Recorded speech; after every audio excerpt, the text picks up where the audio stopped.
Good morning mga kasimple. Ito po si Ate B.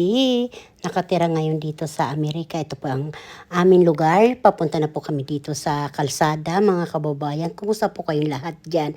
Dito, pasensya na po kayo. Naging post over ako ngayon dahil nga palakas po ang aming music dyan kasi alam mo panggising yan mga kababayan. Mga kasimple, naman ang lugar namin yan. Ano po ito yung nag-traffic pa dyan sa stoplight na yan. And yan ang lugar namin mga kababayan. Nag-uumpisa na po dito yung namumulaklak na po dyan yung mga bulaklak, yung mga dahon, yung mga puno. Ayan po yung highway na yan po mga kasimple. Papunta na yan doon sa trabaho ng mister ko mga kasimple. Ayan po ang lugar namin. Kita yung maganda ang langit. Maganda yung ulap. Maganda yung kalsada. Wala masyadong matraffic. Wala masyadong sasakyan. Ayan po yan ay tulay po yan. Papunta po yan ang umahan mga kasimple. Yan, papunta na kami, liliko na kami dyan. Ayan, highway na po ito mga kasimple ha. Yan, kita nyo naman yung nagbibili so nang ko dyan, yung takbo dahil nga hinahabol na namin 5 pa lang dito ng umaga mga kasimple, kaya ganyan ang hitsura ng kalsada, wala pa masyadong tao, wala pa masyadong sasakyan pala, tao talaga. Tapos mga kasimple, ayan po highway na po ito dito.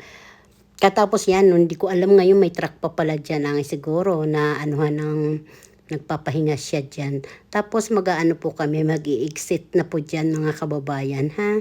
Yan ang lugar na, yan po yung gilid na yan, makikita mo dyan yung mga usa, mga pabo, yung mga ba yun, yung mga basta. Nandiyan yan nanunukas sila dyan mga kababayan. Mula o ikakari, chicken curry, ayan na siya, ganito na.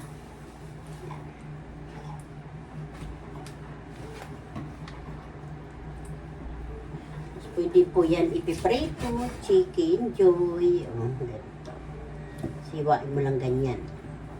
Para hanggang kalubluuban, malalagyan ng harina. Ganito.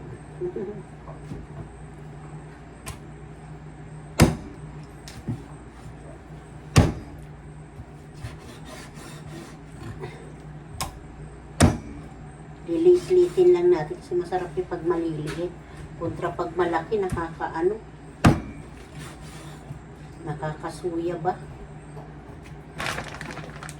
Malamig, galing pa sa yelo. Galing pa sa yelo. Makita bago kita dyan.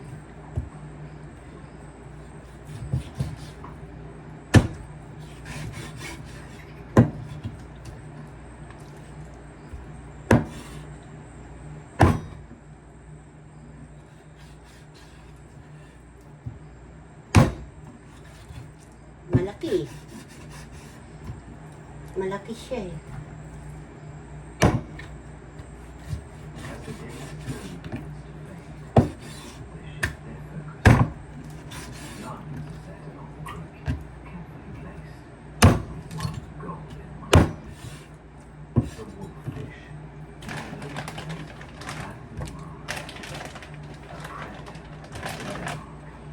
Mura lang dito yung manok dito sa Amerika. Kakabili ka ng $10, $5.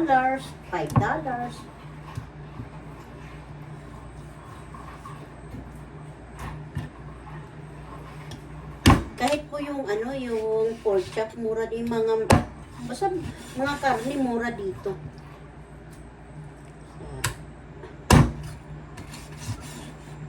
Tayo is ewan ko sa ibang lugar, sa ibang bansa. Diba?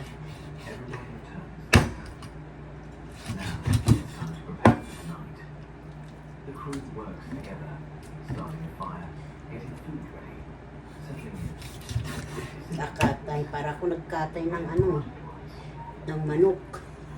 Ng sariwang manok eh.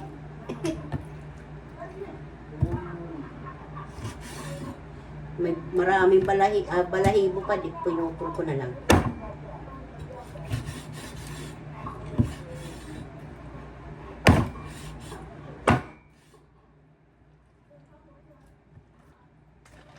Sarap na ito adobo tapos haluan ng atay.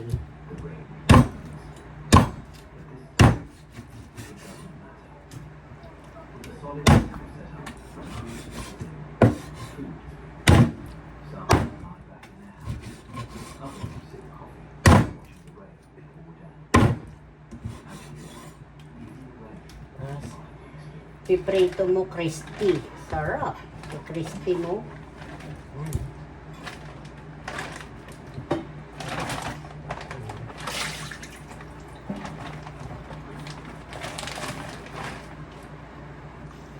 So, mahirap naman ganito. Ipipreser mo. Tapos pag ano mo pa, ihiwa-hiwain mo pag gusto mo tinula. Pag gusto mo i-adobohin, wow. Dublehin mo pa yung pagod mo. Di ganituhin mo na habang ilalagay mo na sa hiwa-hiwain mo na.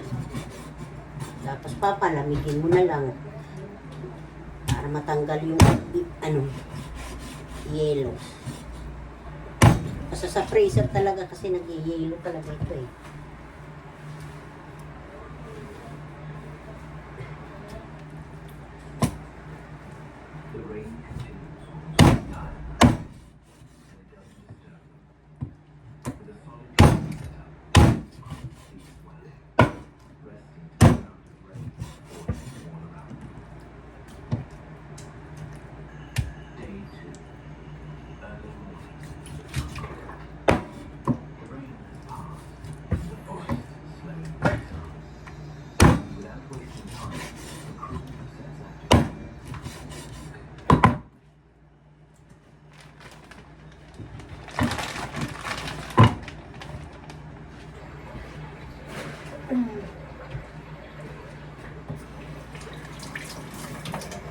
So, mga kababayan,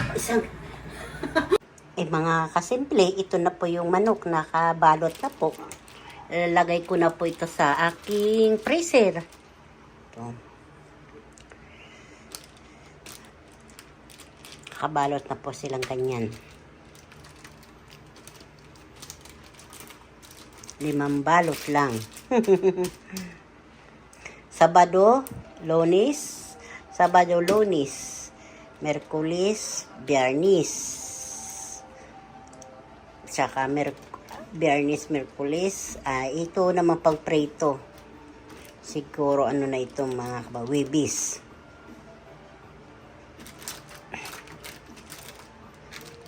Martes.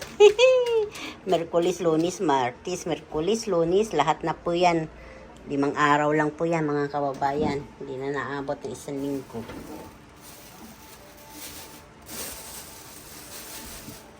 Dito ko na siya ilalagay sa loob.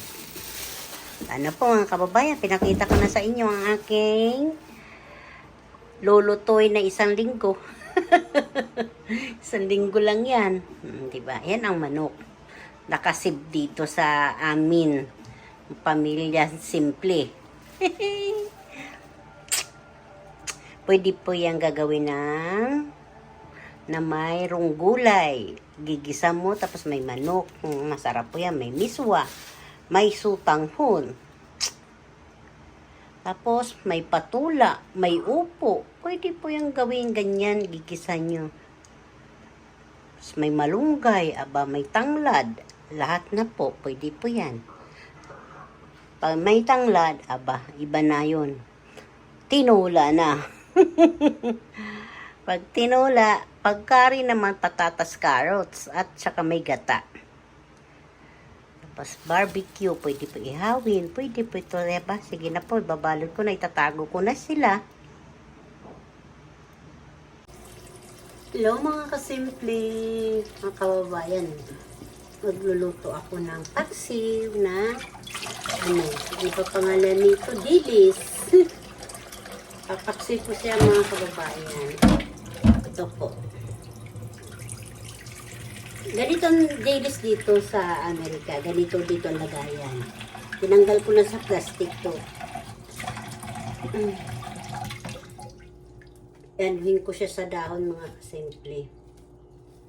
Ibabalot ko siya para mabango. Wala naman kasi dahon ng mangga. Pero mas masarap po ito sa dahon ng saging. Ito po yung mga tirang ginagawa kong suman. Tapos yung mga sira-sira, tinatabi ko. Kasi pag nagpapaksiw talaga ako ng isda mga kasimple, inaano ko talaga siya sa dahon. Hugasan ko lang muna yung isda, ha? Ito, hugasan ko muna yung isda. Tapos hugasan ko din siya ng asin.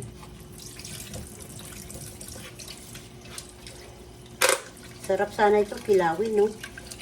Nakikita mo ba? Ang lamig, ah. Galing kasi ito sa freezer, eh. Tapos linagay ko ulit dito sa tubigan para matanggal yung yelo.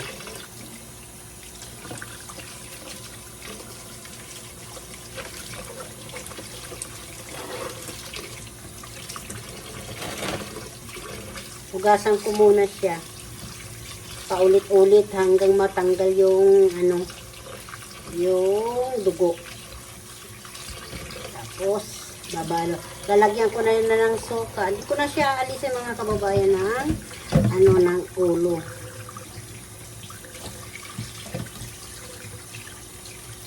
Masarap kasi ito lawlaw din. Lawlaw. Ito na po ito mga kabayan. Pagkuhugas ko. Ito yung bawang. Ay, luy, hiniwa-hiwa kong ganito lang. Para mababalot ko din siya. Pati sibuyas, yan lang. Si cute ang aking lulutuin. Pinaka-cute na isda. Ito.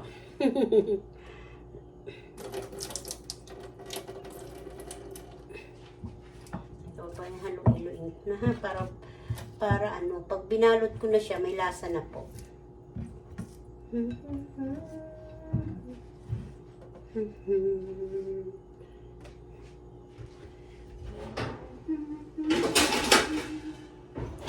Dito ko siya ilalagay, dito ko siya ipapaksiw para masarap ang aking ispaksiw. Ay, naku. Asin. Depende na sa inyo kung gusto yung bitsin. Ako nga pinaglalagay ng bitsin. Para masarap talaga. Paminta. Paminta at saka mga kababayan. Pampalasa. Kalahati lang.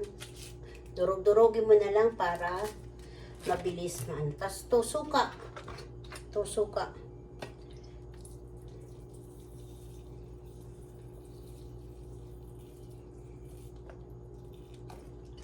Yan po ang sabaw ko, ha.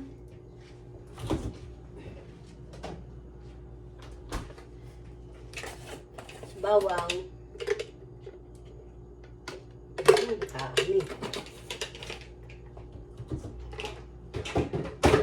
Pag marami, mas masarap. Haluhin lang natin para maano yung suka. Malinis naman yung kamay ko, ha. Ito ko siya na ilalagay mga kasimple. Ang aking mahiwagang kardero. Yan. Babalot ko na siya. Ganyan. Pagbabalot. Para pag naluto na po, mabango.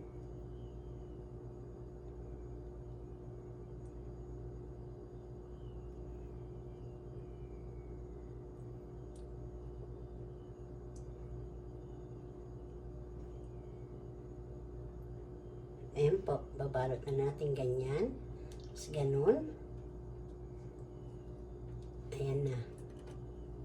Balot. Lalagay na natin sa mahiwagang kardero. Dito sa Amerika, ikaw na lang magdiskarte kasi minsan dito sa amin, pag summer, mura ang isda. Kasi kung gusto mo maglawlaw, magbagong isda, bibili ka ng maraming asin, saka maraming paksi, pangalan nito, dilis. Tapos mayroon din po dito dulong. Kung gusto niyo yung dulong, yung maliliit, meron din po. Pero mas mahal po yun dito, yung dulong.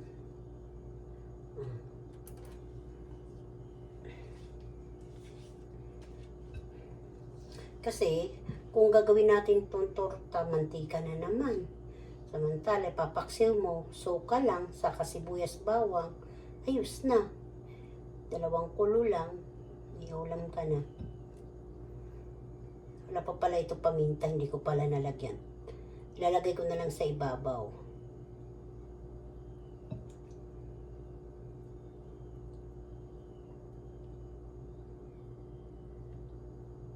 Makuti lang ito pag nagbabalot, makuti lang. Makuti lang siya pag binabalot mo. Ayan.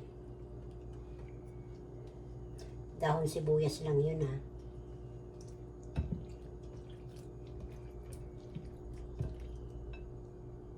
Depende naman po sa inyo kung lalagyan nyo ito ng mantika pag malapit na po matultuluto.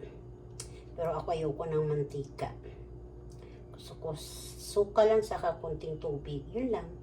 Saka katas nila. May katas naman itong ano na ito.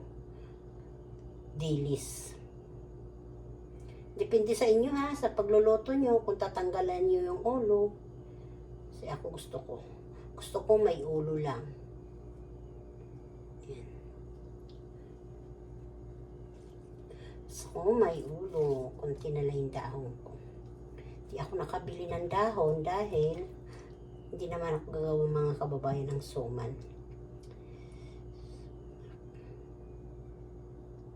Siguro makabili kami ng daw pag 4th of July. Kung maliligo kami sa dagat, may magsusuman ako, ibabaong ko. Wala pa eh. Kasi pag bibili ng dahon, sisikip lang yung freezer namin. Kasi doon lang yan sa freezer linalagay yung dahon namin eh. Habang hindi pa gumagawa, di wag lang muna bumili. Total pag tuwing pangalawang linggo, 1 linggo, namimili naman kami. Meron naman lagi stock sa yung dahon leaf sa Asian market.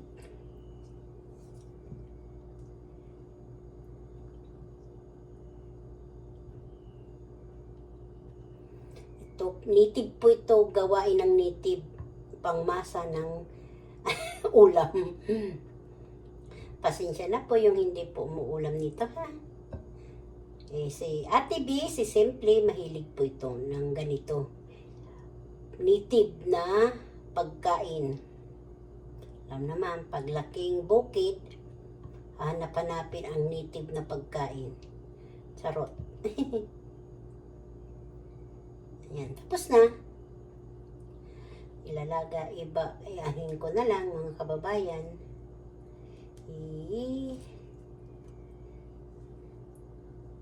Lalagyan ko na siya ng paminta.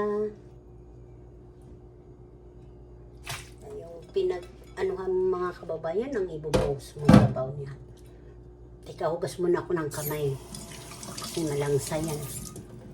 Ayoko kasi yung kukuha ng mga gaya sa akin, nakakalimot ako maglagay ng dahon paminta. Tapos malangsa ang kamay mo. Susunod na pagkuha mo dito, maamoy yung isda, yung kamay mo. Kailangan magugas ka. Ito na mga kasimple. Ayan na po. Ang aking paksiw. Paano po? Mamaya ulit. Pag naluto na. Ito po yung paksiw ko. Paksiw na dilis. Panghimagas, prutas. Guava. Guava, mga kababayan. Kain tayo, no? Ito juice. Apple juice. Tubig. Tubig. Taylay natin. Apple. Kikita yung aking ulam. Mga kasimple, kain tayo. Mga kababayan, kakain tayo. Ako yung magkakamay lang, ha. Pasensya na po yung nagdidiri yung ayaw kasi nila yung iba. Pasensya na po. Sanay talaga ako magkamayan. Sile. Sila.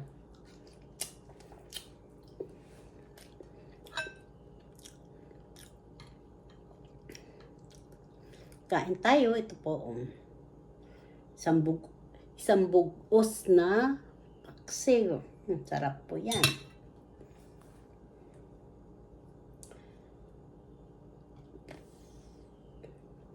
Mga sanay dyan, salamat. Yung mga ayaw magkamay, pasensya na po, sorry po. Ako'y magkakamay lang. Sanay na talaga ako magkamay, mga kasimple, ha.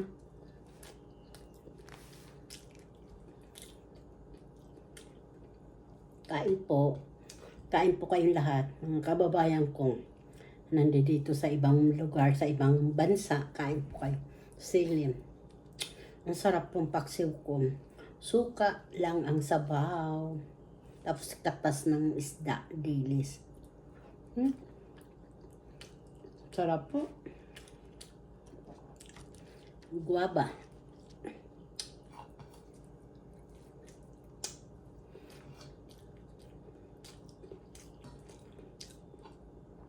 Pag ganito po yung ulam natin, yung mga sanay sa bukid, sanay sa simpleng pagkain, mabubusog ka. Busog na busog ako pag ganitong ulam ko.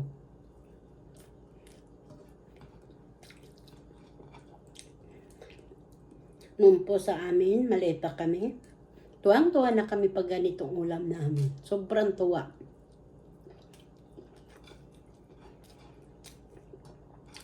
Ito po yung menudo. Linuto ng mister ko.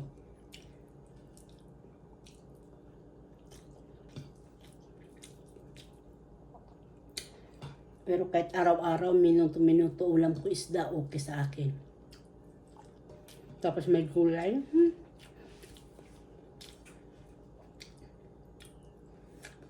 Gusto yung isa. Sobrang hangang yung sili.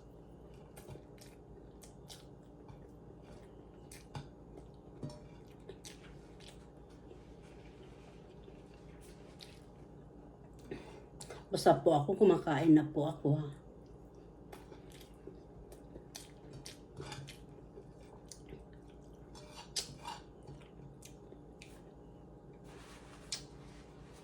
Grabe. Busog. Naubos. Isang platitong kanin. Ubos din isang balot na dilis. Pinaksiw.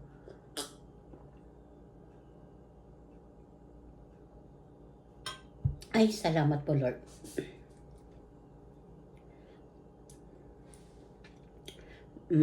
Masagana yung apple juice.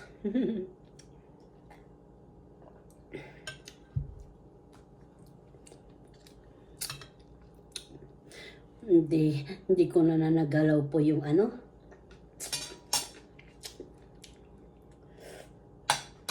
yung minodo. Siguro ilalagay ko na po ito sa rep para hindi po pagpawisan. Maghimagas tayo ng mayabas.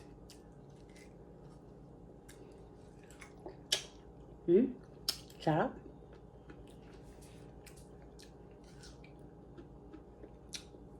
Hindi ko na ito tatapusin para hindi ko konti lang yung mga kababayan, marami pong salamat sa inyong panonood niyo sa akin. Kahit konti lang ang view, okay lang. So, basta mag-upload lang tayo mag-upload. Kasi hindi pa man tayo sikat, di ba? Okay lang kung sobra tayo sikat, kasi hindi pa tayo sikat, Importante, may pang-upload tayo. 2, 10, okay na po yan. Basta may views. Okay na. Bye-bye. Bye-bye. Guwapa. Native po ito, mga kasimple. Native na guwaba. Bye-bye. Ingat po.